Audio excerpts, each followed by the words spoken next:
MCAT. I wrote the MCAT last year, September, and I applied to medical schools in Ontario. So, Ottawa, Queens, UFT, Western, Mac. I applied to those last cycle. I ended up getting an interview at McMaster, but because of COVID, they ended up canceling the interview. But I have an interview this upcoming cycle.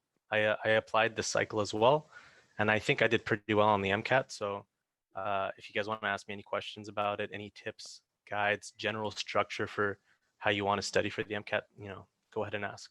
Thank you. Thanks, Sammy. I got a question. Yeah, go ahead. Go for it, Jared. If you did use any prep books, which prep books did you use? I personally, what I did is I used Kaplan books. To be honest, I just kind of went online and whatever I could find on websites that was free, that's what I downloaded. So some of the books I used were Kaplan 2019, some of them were like 2016. I think anything after 2015 is okay, but I would say that the prep book use is really not a big deal. I think they all generally cover the same stuff. In general, I think a lot of people, what they miss with the MCAT is what's more important than the content review is actually the practice. I think that's the most important part. So I wouldn't worry too much about prep books. Just find whatever you can use and that's up to date. I know lots of people who've scored like 90th percentile plus just using Khan Academy and whatever free resources they could find online. So so I think it's just use whatever you have access to. And I found it. Sorry. Yeah, I was saying I found it a lot easier for myself. Like the first time I wrote MCAT, I did it using Kaplan books. Second time, I did it using mainly just Khan Academy and online free resources. And I found that I did a lot better second time around because it was a lot, like everyone absorbs knowledge in a different way, right? And for me, having something as an online resource, something that's in a video form was a lot easier for me to remember. So it's whatever works best for you and your type of learning style.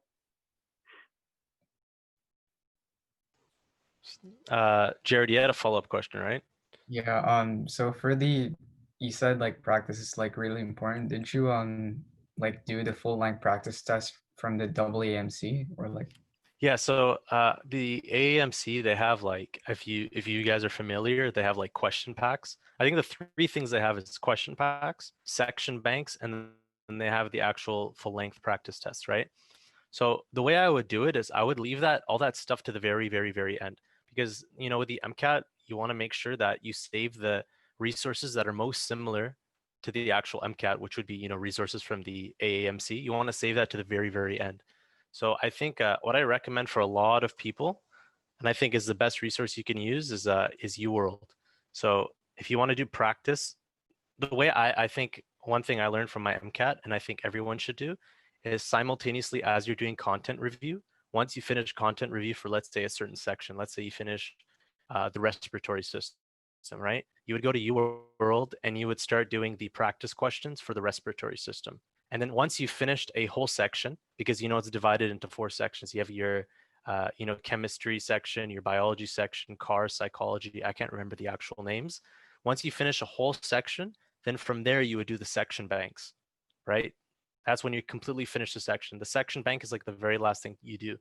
And then you save kind of like the last month and a half for your full lengths.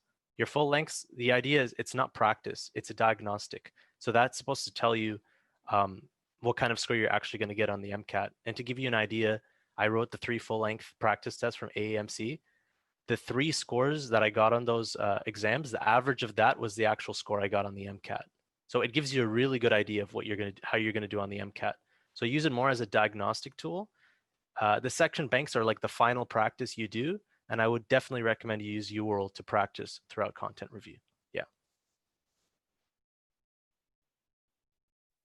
Also, I'm going to pitch in something as well. I don't know what type of learner you are, but personally, I'm really good with flashcards. So depending on your own preference, there's a website called Anki, or like an application called Anki, and they have the best flashcards ever.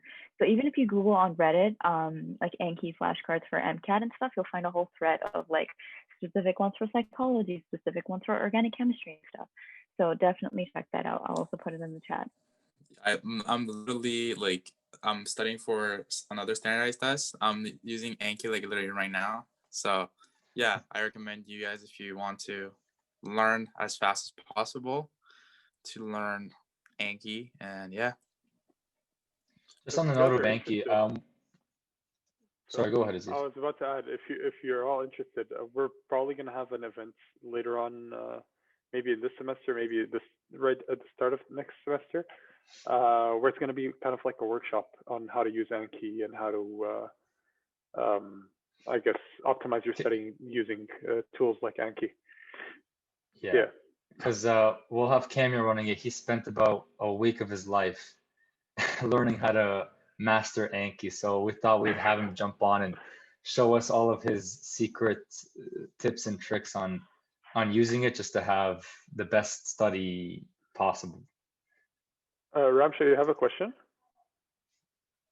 Yeah, so I was wondering how you studied for the MCAT because it is an 8-hour exam. So how did you build up your endurance to like just sit for 8 hours and take breaks at certain times? And how did you study? Did you study during school? Did you study when you had no other commitments? Okay, well, I wrote it in September, so I knew I think the best thing for everybody, especially if you want to apply to Canada, or in I think Ontario, Canada. Actually, just Ontario, you can write it as late as like mid-September, the MCAT. I think if you want to apply to like the Western provinces, Vancouver, you might have to write it like sometime in August. But either way, you have pretty much all of the summer to prepare for the MCAT. And I think it's one of those things that you want to reduce the chance of you rewriting it in the future. So I would definitely try to take a summer off and dedicate that solely to the MCAT.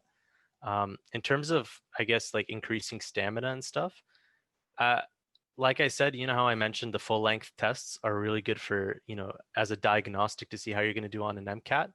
I think when you write your full length tests, for me personally, the 3 that I wrote, I think there's 4. There's 3 plus 1 practice one. Those 4 that you write, you want to make sure that you do it exactly the way you do the MCAT. So you don't go over the time for each section. You give yourself enough time for each break. You put your phone in another room. You make sure there's like no distractions in your room, and you try to do it exactly like the MCAT. And I think the first time it was like really hard for me to do. And then after that, the second and the third and the fourth test, it became a lot easier. And on the actual test day, I kind of understood and I kind of knew how it was going to be. But, I guess full disclaimer, I think anyone who writes the MCAT, you're never really like 100% the day you write it. People, they don't get enough sleep. They feel nauseous. They don't want to eat. So, don't expect to be 100% prepared, but at least what's coming. So I guess that's how I would structure it. Just use those diagnostic tests to get an idea of what the real day is going to be like. Sorry, did you have a study schedule as well, or like before you did the practice tests? Yeah. So the way I did it, this is the way I did it, and I'm going to tell you after the way I think you should do it, because I learned a lot from. I think a lot of people when they write the MCAT, they realize they make mistakes in terms of how they study. So the way I did it is I spent like maybe 2 months doing content review. Like I think so. Like I think everybody here mentioned flashcards, so I just use flashcards and I just try to memorize pretty much the Kaplan books. I try to understand everything. And then after that, I spent like a month and a half doing practice questions on UWorld. And then after that, I started doing the full length test to kind of see where I was at. And based on my full length test, if I knew I was weak in a section, I would start spending, because I would write my practice test on a Saturday. And then I would have like a full week until I'd write the next practice test on the next Saturday. So based on how I did on that practice test, I would say, like, let's say I'm really weak in chemistry. I felt like I was struggling on those questions. I would spend that week, doing UWorld practice questions and content review for that week section. But what I think you should do, and I think I mentioned to Jared earlier, is like, let's say, you do flashcards for the respiratory system in biology. Once you finish the Anki cards for that section, or the flashcards, or the general content review, however you want to do it, right away go to UWorld and start doing practice questions for, let's say, the respiratory system, right? So that you turn that content review into like to real knowledge, and you see where your weak areas and things that you may have misunderstood, or things that were straight up not in the content review at all.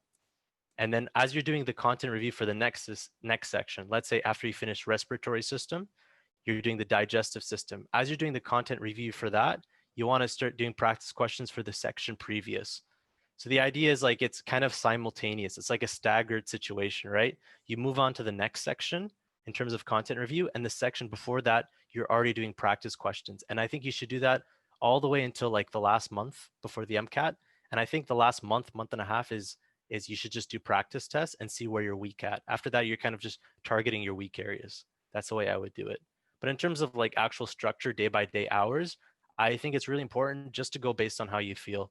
If you have a day where you're not feeling so well, I think it's better you take a day off and the next day maybe you put in an extra hour or two. You should be flexible in terms of the amount of time you put in every day, but try to hit like that weekly volume of, let's say I need to study 30 hours a week.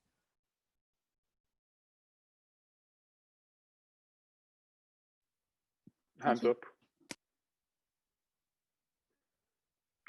Yeah, I had a question as well, Sammy. So I know that most people have trouble with the CARRM section, and that's not something like the sciences where you can just use Khan Academy or any of the courses and stuff.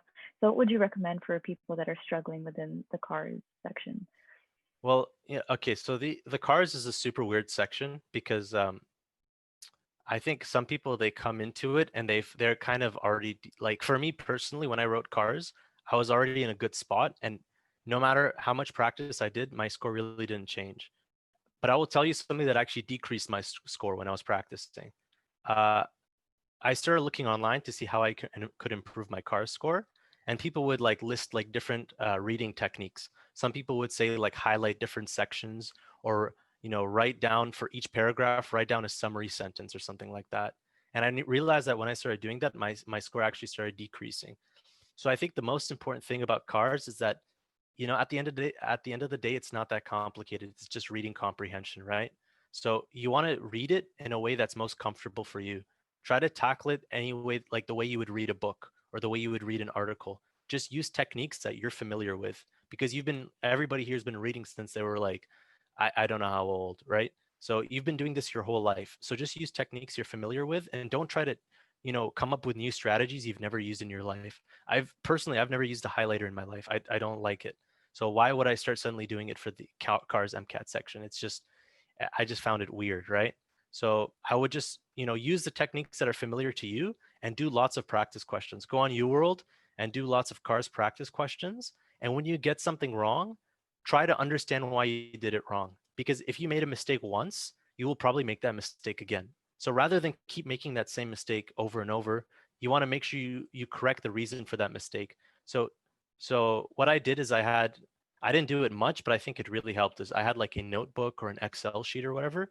When you get an answer wrong, try to write out your train of thought to how you came to that answer. So what were the steps you took in your mind to reach that answer? And then at that point, look at that logic and see where the mistake was made. Like at what point did you make an error, or where your logic was wrong? And once you start to understand the way your own mind works, I think that's when you can start actually making corrections, and you prevent that mistake from happening in the future. But again, CARRM is something that, if you want to improve, you got to start kind of early. I would say like 3-4 months. It's really hard to change your CARRM score in like a month. So I would just do lots of practice, try to understand the logic behind why you come up with certain answers or decisions, try to fix your logic if there's any mistakes in it. And yeah, just practice, practice, practice. Just before we go on to with Inez's question, I think Sonia has one more question too. Her hands up. Our second guest, Nader Shahi, has also joined, so you can also direct your questions at him about the MCAT or medical school as well if you have any of those. But yeah, sorry, Inez, you had a question or your hand up, so you can go. Yeah, so I guess both of you can answer this question. I was wondering how you keep up your motivation to study. It's something that I struggle with a lot. So in terms of like motivation, I think everybody at some point, they start to feel burnt out. And I believe, like, my personal opinion, maybe it's not the most motivational. I think you can't force yourself to be motivated. If you just don't want to do something, then that's just how you are. I think the only thing you can do is just like think of the end goal and say, I'm trying to get through it, and just remind yourself of that feeling. Remind yourself of that feeling. Like when I finish the MCAT, like how's that going to feel? Like, that really good feeling. When I get into medical school and, I tell my family and they're really happy for me, how's that going to feel, right? So I think you got to think of the result to make the process easier to go through, right? I think like Muhammad Ali, when he was training, you'd assume because he's a boxer and he does it all the time, he loves it. But he used to always say that he hated training. And the only thing that kept him disciplined in terms of training was he used to think of the end goal about beating that next guy, about being the champion, being the champ of the world, right? So in terms of motivation, I think you should think of the result.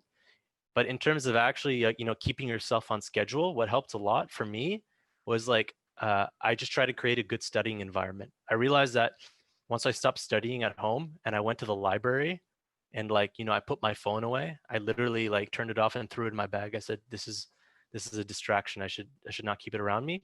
I think I was getting literally, I think maybe 3 or 4 hours extra of studying every day. And that's just from being in the right environment, having no distractions around me. So I think that's really important, just creating a good environment. If you study at home, I'm going to tell you right now, you should probably go outside and study. Maybe with coronavirus, it's a bit hard, but you should try to study somewhere that isn't home, because it like mentally you feel like this place is the place that I sleep and relax and watch Netflix and play video games. And it's like subconsciously, I don't think it's a good idea. You should have a separate work environment. I think that's really important. And also like, make a schedule, like try to, block out time every day, because if you just think, okay, tomorrow I'm just going to study, and you leave it open ended, then I think that leaves room for shortcomings. If you say like tomorrow I have to get 2 hours of flashcards done and 2 hours of practice questions done, and you have like clear goals, then I think it's a lot easier to follow. So it's all about creating a good environment, having clear goals. And in terms of motivation, just think about the result, because studying sucks. I'm not going to pretend like it's fun, because it really isn't. But you just got to, think about the result. Thank you. Any advice from Nader about how to stay motivated as well? I think the biggest thing that I recall someone telling me is that it doesn't matter at the end of the day whether you're motivated or not. It really comes down to discipline, because you're going to have days where you absolutely don't want to do something, but you're going to get up, you're going to have to do it, and you're going to work hard, and you're going to get through the day, right? I think motivation takes you only so far, and the second motivation runs out, your will to continue working also runs out. But I think taking constant breaks and having an overall picture in mind really, really helps like your goal, and really helps your motivation. I'll give you an example. So I did my undergrad at York. I did in kinesiology and health sciences, and the way I used to think about it is, okay, I need to get a 4.0 GPA, or as closest to 4.0 GPA. So I would look at what do I need for each course. So I needed a 90, right? And the way I would think about it is I have 10% to screw up, or if I want to relax, or if I want to take a break anytime, and you work like that, right? And it's a numbers game. And every time, say I got a 95 on one midterm, right? So then I have now a lot less than, right, I have more than 10%. So that's the way I kind of used to do work with numbers. And throughout that, I still made time for friends, for loved ones, for things that were really important to me. And I think that takes you really, really a long way in the, like, when it comes to like burnout. Because the worst thing you can do is study hard and then burn out, and then, not being able to get back into for a few months, or you need a few weeks to just literally do absolutely nothing. So if you take breaks periodically, and you just realize and give yourself a break. Like if you get a bad test mark, it's fine. It's not the end of the world. You're going to do better. But burnout is one of the biggest things that you want to make sure you don't get too close, and you don't burn out.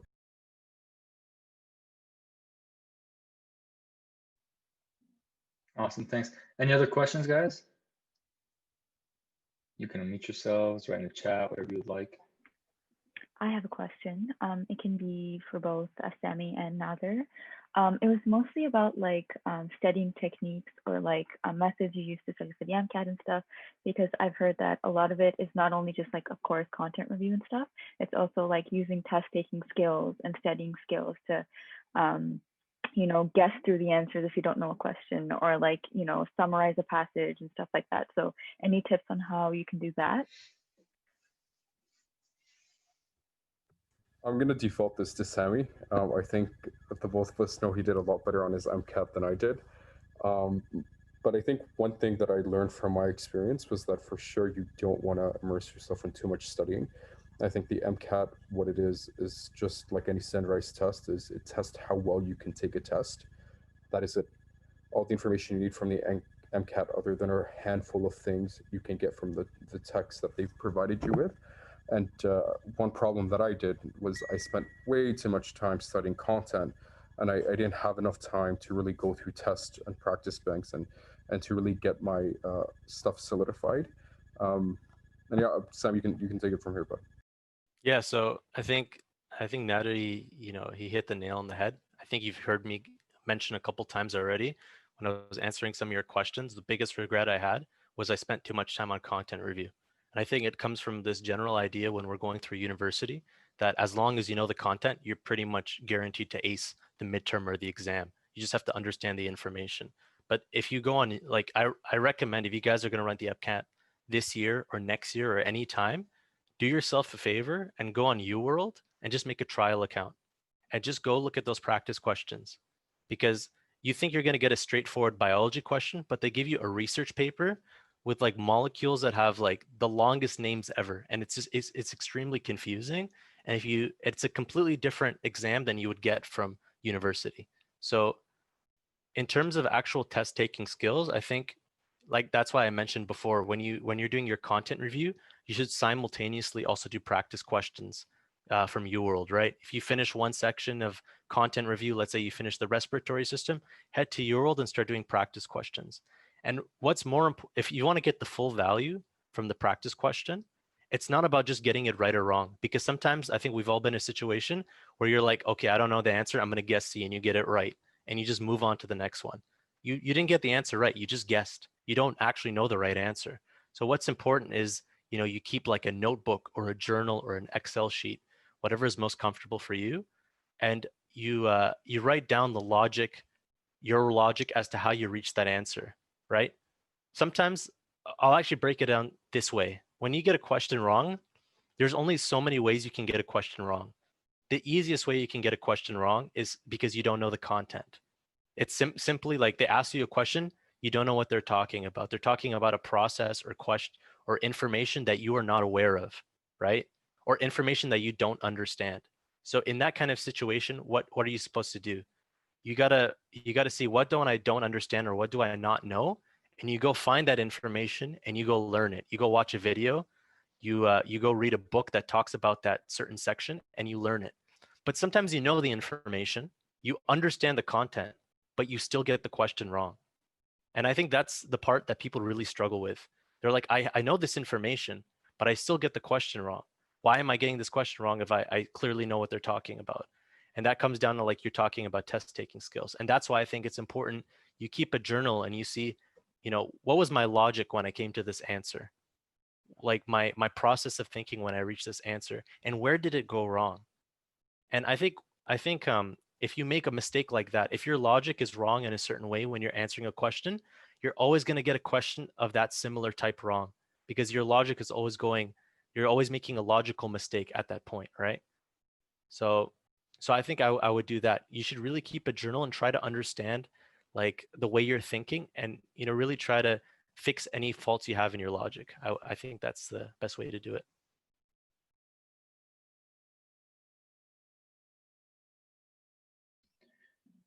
So just before we keep it going, I totally forgot to ask Nader to introduce himself and tell us a little bit about who he is and whatnot. So let's pass it back to him and let him do that before we go into more.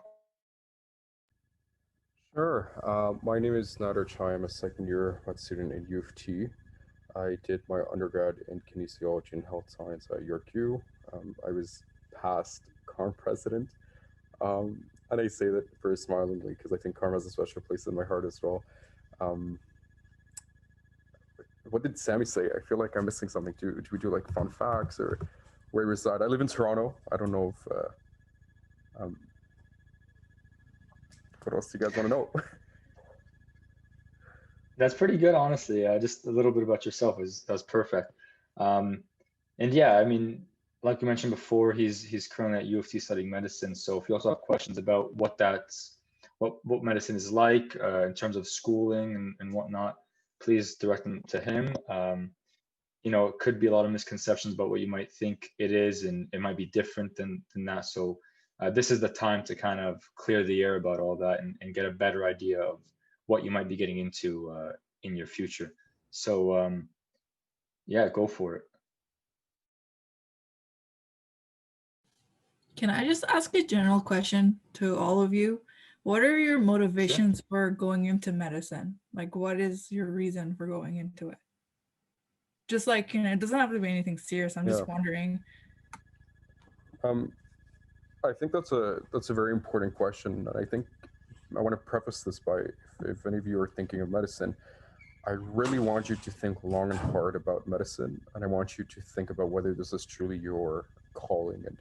And I say that not to be pessimistic, but I say that to really want you to weave that out and to really see, is it medicine because I truly love medicine?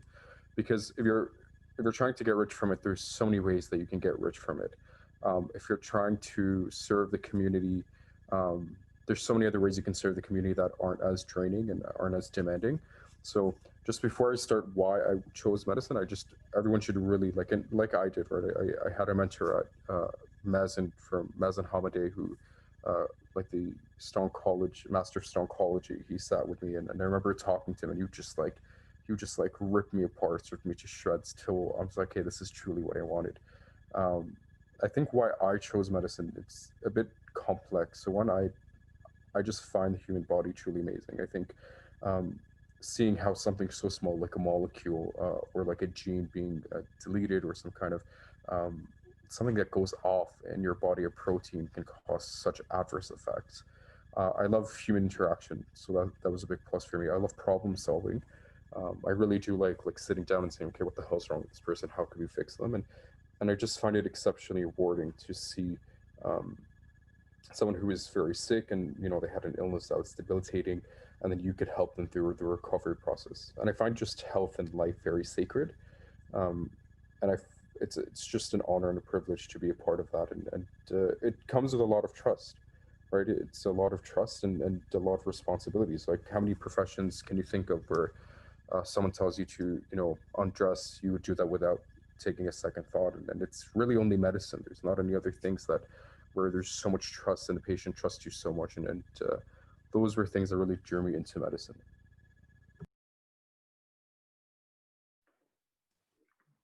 Cool I answer.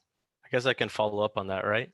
In terms of like my personal motivations, I think in general, anyone who goes into medicine, I think a general prerequisite is you have to be interested in the sciences, the human body, in that kind of general field. But I think you also need like a deeper, like more purposeful kind of reason for doing it as well.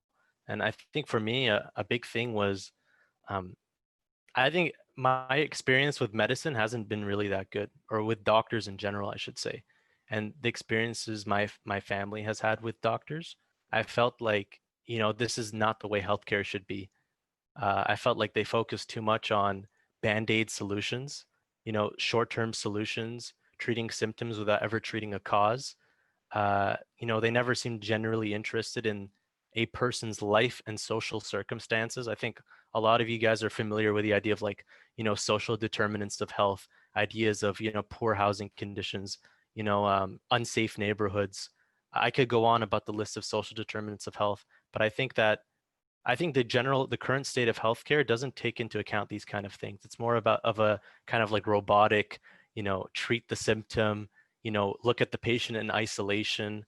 And I think I felt this most in my like community, because the community I grew up in, lots of, immigrants and refugees. And I always felt that there was like this gap between like doctors and my community. Like they didn't trust them. They felt like, doctors were kind of like the opposition. They were always trying to take advantage of you, or they never had your best interests in mind.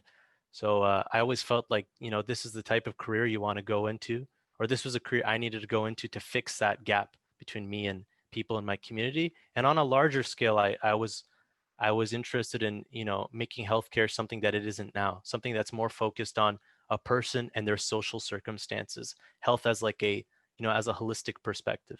And if we're going to be realistic here, in terms of healthcare, who has more power than a doctor in terms of their opinions, their expert advice, their input on, on policies and procedures and changes in the political atmosphere? So this is the place you need to be if you want to make those large societal changes. And I think that's my motivation for going into it. That was a good answer. Yes, thank you. So I see a question here from Yaz. I was thinking either Nat or Sammy or Aziz can answer that, talking about the journey of how you got into medicine, like any gap years, your application process, how many times you take the MCAT. So I know Aziz is in that process as well, if you want to answer, but also Sammy and Nat. Yeah, I'll give everyone a chance to answer because my journey is probably a bit different to everyone. And I guess you could look at me and say, like, I'm what happens when things go wrong. And hopefully not for too long. But there's like when things don't go optimally, which is what happens with the vast majority of people. This is how we end up. And this is where we are in the process right now and how we can progress further on in order to eventually get to our goal. So for me personally, I graduated in August. I finished my 4-year degree in kinesiology. I wrote the MCAT twice. I wrote it last year and I wrote it this year. Last year I wrote it with a not so, actually a pretty bad result. And the most recent attempt that I've had at it, it was a much better result, but still it still wasn't good enough. And to give you further background, from the beginning, I wasn't really intending to apply to study medicine in Canada. I'm applying to Australian medical schools. And unfortunately, due to the global climate with the pandemic and with COVID, everything with studying internationally has gone very wrong. I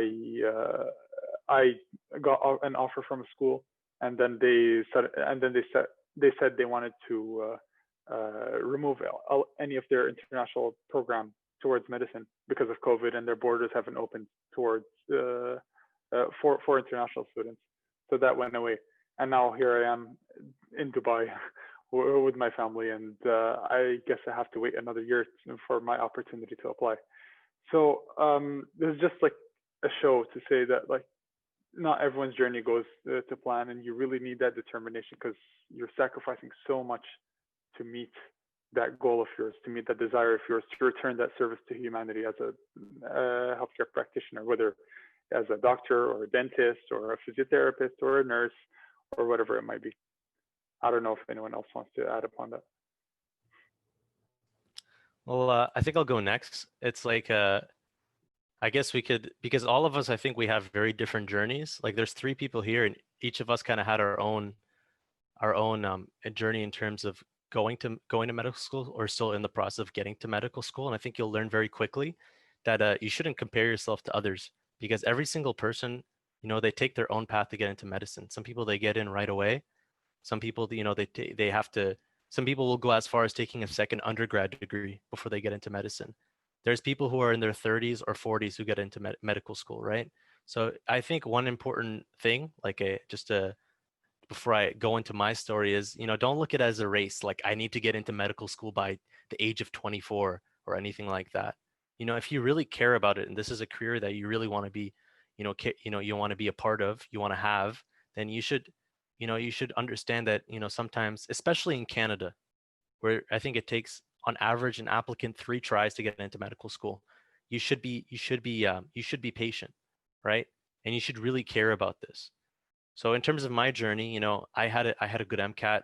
My GPA was in a good spot. I feel like stats wise, I'm in a good place.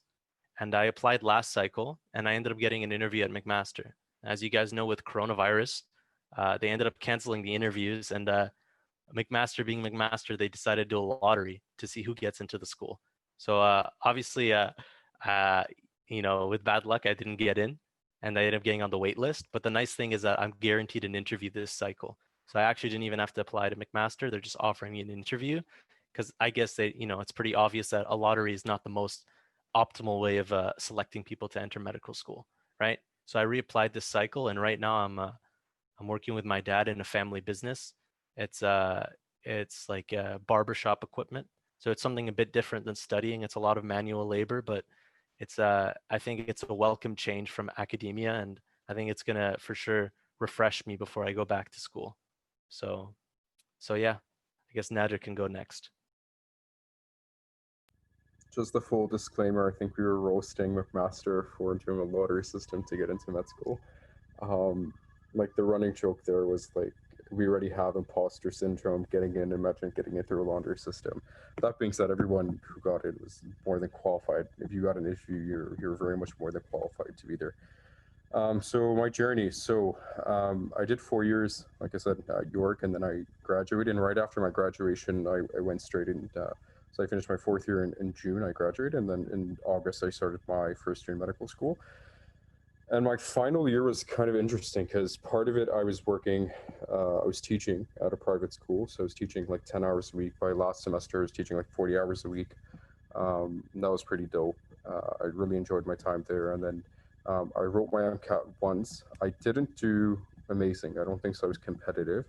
I think I scored, it was like 128, I think, for psych, 127 for chem, 126 for bio, and like 125 for cars. I'm barely meeting the cutoff for U of T, and I think U of T was my top choice.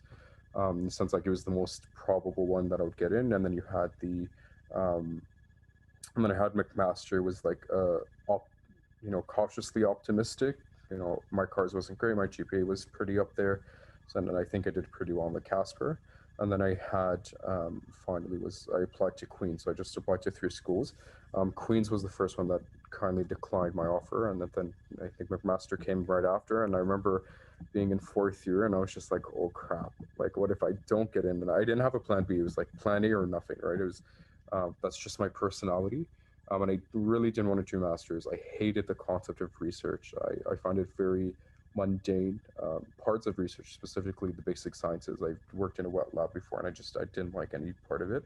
So I remember like speaking to one of my mentors, and he's like, you should really look into master's program, do something within a year. What I ended up deciding was if I didn't get in through that year, I would end up taking a year off and work and take any extra courses so I can apply to like Ottawa and UBC. Because I didn't take Orgo, I didn't take Biochem, I didn't take English in university. So I would do that, and at the same time I would take, it was like a year-long course on like theology, philosophy, and whatnot that was being offered in another city. And I said I would take that for a year, and I'll multitask and work at the same time and do some research. But then I got in, so thankfully I got in. Did I take any gap years? No. How many times did I apply? Just once. And honestly, you only need one. Like I knew some of my colleagues in medicine who'd be like, yeah, we applied and we got into like 3 different schools and 4 different schools. And I frankly, that stuff, I don't really care for it, but it's like, it's not a competition, especially when you get in. It's all you need is one school, all you need is one acceptance, and an easy acceptance in Canada is worth a lot, frankly.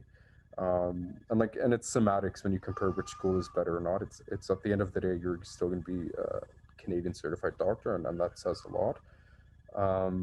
Extracurriculars, research, and volunteers. So I was pretty involved. I think one thing that is maybe pushed too much in medicine is your extracurriculars. I think by far the one thing you need to consider is your GPA. You need to have a high GPA. I was with a phone call with someone the other day, and they told me what their GPA was, and I said, listen, I'm like, I don't think so. You could get in, and you got to be candid, and you have to have a blunt conversation about getting in. But GPA is by far like the biggest thing. If you told me, do you want a 3.9 GPA with like barely any extracurriculars, or a plethora of extracurriculars and a 3.7 or 3.6 GPA, I'll tell you 3.9 any day of the year. So most important thing that you want to concentrate is your GPA. Regarding extracurriculars, if you folks already don't know about this, but if you go on CanMeds, there's CanMed roles, and I think it's like the Royal College of Canada where they talk about it, and it's like health advocate, leader, communicator, collaborator, like a few of those, like a scholar.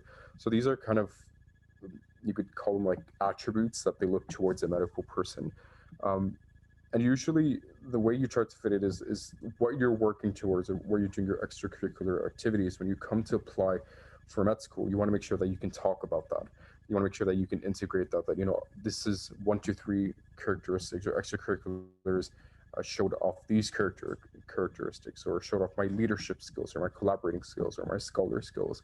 So I was quite active in a few different things. I'm just naturally, that's who I am. I did a lot of advocacy work for a few different groups. I was active in a few different fields, and I didn't do much research. I think one of the biggest misconceptions there is about medicine is you need to have research, and that's just a lie.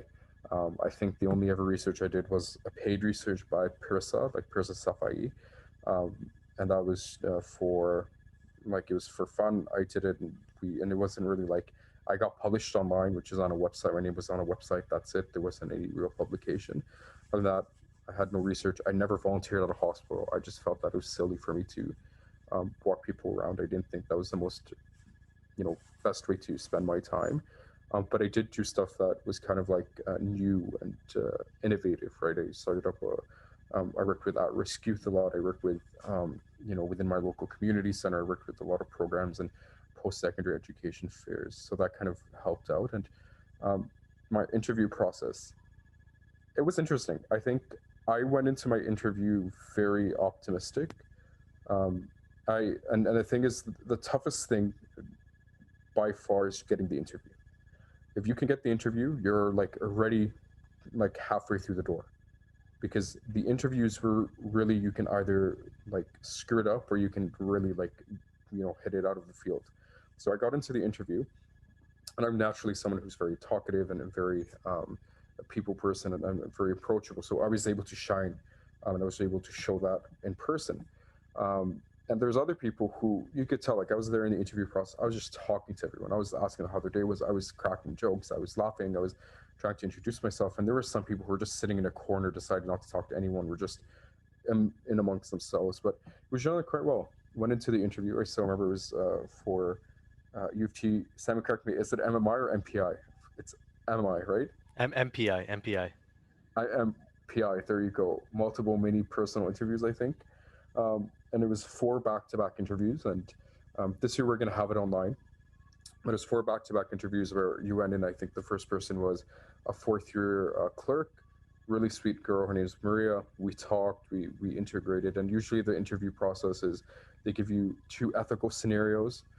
One is they talk about kind of an essay question that you had at U of T that you answered, and the third one would be generally like a general open end, like, tell me a time you showed leadership, tell me a time you showed collaboration, and then they would gauge your idea, and they start like seeing if whether you truly are collaborative or you truly are a leader.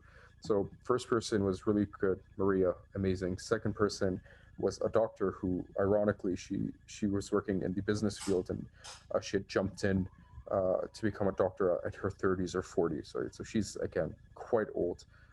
She was a family doctor. She was really sweet. And I remember she gave me an ethical dilemma, and we were talking about something, and then she was like, what else? And she was like, the situation, and I cracked the joke. I'm like, yeah, you know, these 2 people have to stick together like white on ours. I said that joke, and she just started dying. Like, she spent a good 30 seconds just laughing her ass off. And I'm like, okay, I got her. That's good. Like, I built a relationship with her. It's good. We established some kind of connection, and she laughed. And I remember at the end, and she's like, what happens, like, if you don't get into med school? And I'm like, or she asked me, like, what's after this? I'm like, you know, if I don't get in, it's fine. I love the journey. I would apply next year. But, you know, I'm here for like the whole journey rather than just the destination. She's like, I don't think you need to worry about not getting in. So that was a positive sign.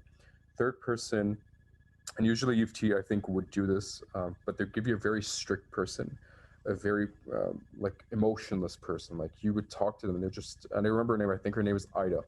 So, hi, my name's Ida. That's it. She didn't stand up for me. She didn't say hi to me. I had to, like, everyone stood up, shook my hand, welcomed me. She just sat down, and she like crossed her legs and put her hand out. She's like, and then I went, shook her hand, and then I sat down, and I was talking, and I'm like, and I felt like, holy crap, like, I think this is going really badly, because I'm just trying to gauge any kind of feeling from her, and she's just like white, pale. And I think it was at the last 2 minutes that I said something, and she smiled, and I'm like, okay, got her. And then the third person was, ironically, he worked near the same community that I worked in, the community center. Like, it was the same geographical area, and we talked about the different problems in at-risk and communities and schools that had at-risk, and generally it was good. And then after that, I forgot about it. didn't even think about my interviews because it was really busy with school. And then once school died down, it kind of got to me like, did I get in? Did I not get in? And then eventually I got the I got the thing that I got in, thankfully. Is there any other questions? There's a few more in the chat there. Yaz was asking about, what it's this is a good question to kind of deal with misconceptions about med school itself. So she was asking, what's the schedule look like in medical school? Because she knows some people from U of T, New Ottawa Medical School that study all day. So if you can like kind of touch upon that, what it's like, you're maybe in a week, what it looks. Yeah. Ali, why don't you make me co-host and I can show you my schedule? I think I don't mind showing you folks my schedule, but folks like also before that, yeah. I think Sanya had her hand up like way long ago. So if she had any questions, just want to get to that before we move on. Yeah, of course. Actually, mine was regarding the question right above Yaz's, Veronica's question. I don't think we addressed that yet about advertising skills that are required that are unrelated to healthcare industry applications, but I don't think Veronica's in this call anymore, so we can just move on. Nader, go ahead. Just trying to figure out how to make you co-host. Give me a second. You go to participants and my name, and then you have ... and you can make me. Yeah. So Right. I'll get back to Veronica's question because it was already, and then we'll get back to hers. But let me just adjust. Did you make me go first, bud? I did. Yeah, I think you're there. Oh, okay. It's So I'm gonna share did it, screen. yeah. There you go, folks. So this is my screen. So this is generally how my schedule looks. Usually, so I'm gonna give you like a better week. So this was the week of the. Let's give you a better week. So this is my upcoming schedule of the week, and usually in med school and U of T you get one day off. In first year it's Wednesday, in second year it's Tuesdays. But so this is, you have a self-learning day, which is right here. Usually Mondays are reserved for like a clinical decision-making workshop or what have you, and it's usually different stuff on that day. So usually lecture, and then self-learning day, that's where you get time off and do whatever you truly want.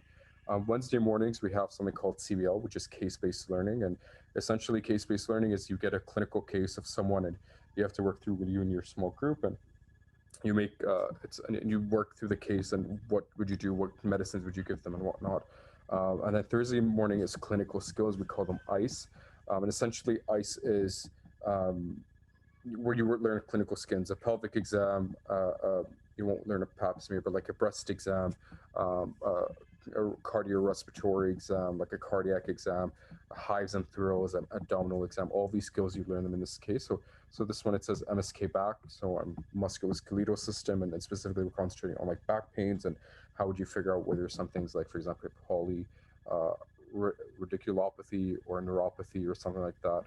And then ICE HC rural communities, which is communities, essentially what that means is you work in like the setting where you kind of are thinking in a community approach, and these really address social determinants of health. And then Friday is like just lectures. Fridays are lecture days. And then if you have usually tests in the morning from 8 to 9, if you have an ME, which is called the master exercise. And then we do get a week off. And then it changes, like it's never really set. The only thing that's set is like CBL, ICE, and like lectures. Everything else changes. Like see here on my Monday, it's something else. It's leadership, IPE, collaborative study. And it does really change depending on on the schedule of the day of. I'm gonna stop sharing. And then, yeah, so do I really study all the time? No, oh God, no. I think I have more time in med school than I did in undergrad. I sleep a lot more. I take so many naps, probably more than it's healthy. It's really about balancing. I think the nice thing about med school is you're not expected to get a 90. You're just expected to pass. It's a pass-fail system. And the pass for U of T is a bit higher. It's 76 or 73, depending. Anatomy is 70, but it's within the range of 70 to 76. But the nice thing about it is it's not hard to get a 76, but there's an algorithm, like they know, they've studied this, that if you got 76, like you would be good enough for clerkship. When you get into clerkship, you'll get your stuff together. So that was a really nice thing, and it's really chilled. It's a lot more now that our anatomy's done. I was just telling like Sammy and whatnot, like after this anatomy, all that stuff is done, like I have so much free time. Like you generally, like second year is filled with free time, and you can practically, and I just went portaging. I took a self-care day and I went portaging with my brother, and I came back Wednesday evening. I went Tuesday to Wednesday, finished my last exam on Tuesday, went portaging right after my exam. Like I was taking meetings and calls like in the car. Like I was just like video calling, and everyone's like, "Are you in a car?" I'm like, "I'm going camping." So like, let's make this quick. But generally, it's really light. And then clerkship builds up a bit, but again, in clerkship, it's really concentrated more about who you are as a person than anything else. Awesome, thanks, Nader. So we'll take a few more questions, but it is 4:10, so I think we're gonna cut off the questions here. There's a few more already in the chat, and if everyone's still interested, we can always do this event again later on. But we'll do a last call right now, actually. Yeah, let's. If anyone has questions, you can just throw them into the chat. I would answer Veronica's. And I think one of the biggest thing about medicine, it's not about how good you are. Wholeheartedly, it's how well you sell yourself. I think, and I give this, whoever I mentor, I give this example. Like if you were tutoring someone, so you could say that I tutored people, and say you tutored 15, 20 people, and you had, you charged them, and you and your friends did it together. So you can say it like that, or you can say, I had a tutoring company. What is a company? A company is an entity that offers services and or products for a fee or an exchange of some sort of value. And if you can just sell it off like that, it is a lot better, right? So I think advertising yourself, even to stuff unrelated to healthcare, unrelated to your thing, is very important. Even with how you say stuff and how you write stuff. And Sammy knows this quite well. And I think for where I worked with you for your applications, you would know, like I kind of hit, I'm like, I don't like this. I don't like how you say it. You need to say it a lot better. Like you need to get to the point, and you need to say quite well. Sammy, do you want to say anything? Tag on to that? I was gonna ask Ali if you can co-host me, because I think Nader, you saw that I spent a lot of time researching how to structure my application this year, because this is the second time I'm writing my application. I wanted to make sure it was bulletproof. And I think the one thing that every school has, which is in Ontario, is your sketches, which is pretty much like 150 characters to describe an activity, an activity that you have or that you did, and you have 150 characters to make that activity sound really good, right? So I try to find the right structure to get as much information as possible into that 150 characters. So how do I screen share? Oh, there, the button right there, the green glowing button right in front of me. That says share screen.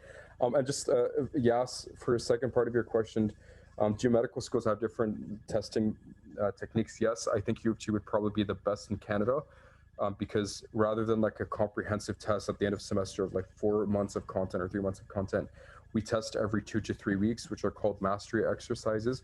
And I can probably say by far, other than McMaster, because I think McMaster is a very independent schedule, like you can take a lot of self-care days, U of T by far has a very holistic approach to medical education, and it's so easy to get some self-care and take care of yourself. And I think that's vital, right? And when I talked about burnout earlier on, I was also talking about myself, because I was burned out by, I think, end of like second semester, middle of second semester, or something like that. I was burned out, and I realized I was just pushing myself too hard.